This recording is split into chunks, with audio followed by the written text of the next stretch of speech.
first, we're diving into a little-known setup in the medical world, one that opponents say has led to unnecessary surgeries. Thanks for joining us. I'm Tisha Pell. And I'm Lee Zurik. We're talking about physician-owned distributorships. Our investigation reveals this setup can be so hidden that hospitals don't even realize they're paying doctors not just to operate, but for their own equipment. If I don't live, I just exist. And existing is, it's been hard. Wow, you guys got me. I haven't reflected like this in, it's a decade.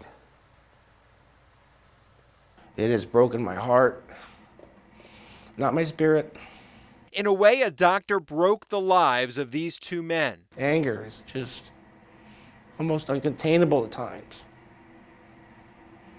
The doctor operating under a system of secrecy, impossible for you, even our investigative team, to figure out. Wow, didn't realize what I escaped. Bailey Cruz, I love you. Mr. Paulson on the bass guitar, check it out. Shut up! Come on, everybody!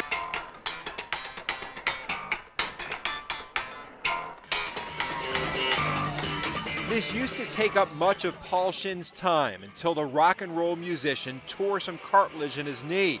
That injury cascaded into a series of serious problems. A limp from his leg issue wound up causing back pain. That's when a doctor sent him to a specialist. So they recommended that you get an operation on your back? Yes, a medical procedure that was minimally invasive. Shin says the surgery involved a clamp and surgical material, but the material busted apart and he needed it removed. Here's what came out. Some pieces remain lodged in his spinal cord. I can't move because the pain's just so sharp. It's just debilitating. Public records show Shin was among many patients who sued Dr. Arya Sabit, who's been accused of multiple botched surgeries with high infection rates and surgical mishaps.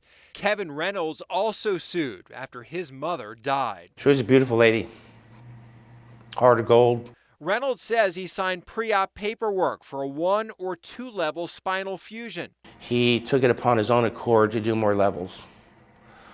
3 to 4 levels in total, so 2 extra levels without our consent. What was unknown to many patients like Reynolds' mother, Sabit made money off of some of the screws, plates, and cages he used in surgeries. Sabit's setup is actually used by doctors all across the country. It's known as physician-owned distributorships, or pods. It's where the doctors own a piece of the company that supplies the hardware for surgeries. You have these egregious doctors that were throwing in hardware just for the sake of making money.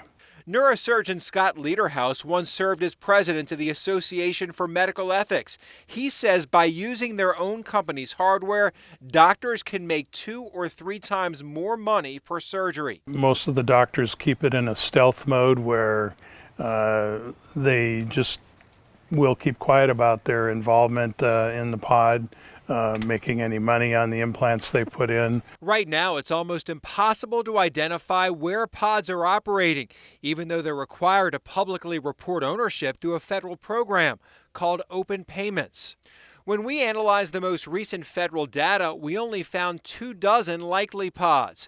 The government believes many more exist and has concerns about these pods, even discussing evidence of pods doctors operating more often and sometimes unnecessarily. But some health law experts argue this story is more about some bad doctors instead of a bad business model. Because if a surgeon is doing unnecessary surgeries, to me that's a whole different issue.